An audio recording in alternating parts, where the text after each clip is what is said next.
Now, for your second assignment, okay, the United Nations involvement. This one is, in depth. All right. It's going to take you a little bit longer. All right. This one is, to me, the most important assignment of the week. Not to discount anything else, but the United Nations is a very controversial, group in the world, just because some people question it on how effective it is. Some people really love it. All right. But it is something that a lot of money goes into. So people want to see results from it. Okay. Um, so the first part of it is explaining to you what is the United Nations. All right. So here's your bullet points. Right here, there's four of them on the main purposes of the United Nations.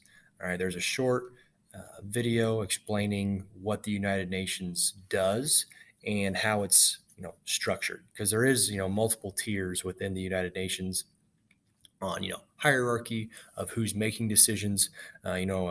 Is it who is making decisions for legislation, who's making decisions for budget. There are different tiers within the United Nations. All right. Now, after you've read through the bullet points and watched the video, all right, here's your instructions. Okay. After watching and reading, okay, the group normally sends in UN police and experts to keep the peace, all right, rather than to establish peace. Besides the Korean War, you'll find out that's the one that they sent troops in to fight the war against North Korea.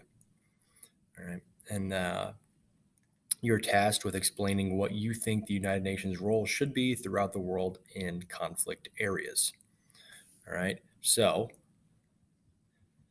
for questions 1 through 4, okay, you're going to read through the description in this link here.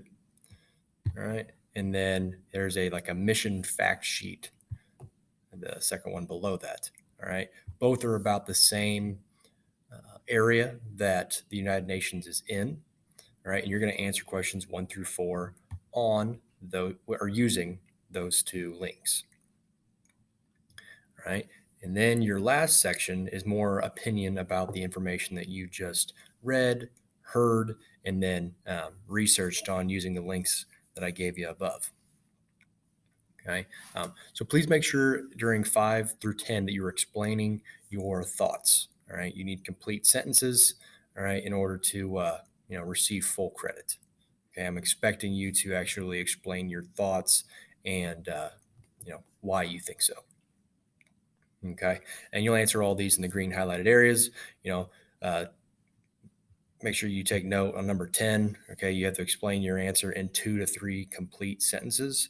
Okay. So, again, make sure you are answering it completely and, using proper capitalization and punctuation with your sentences. If you have any questions on this, please let me know, because I know some of this may be a little bit confusing, but I'm happy to help whenever you need it. So please let me know.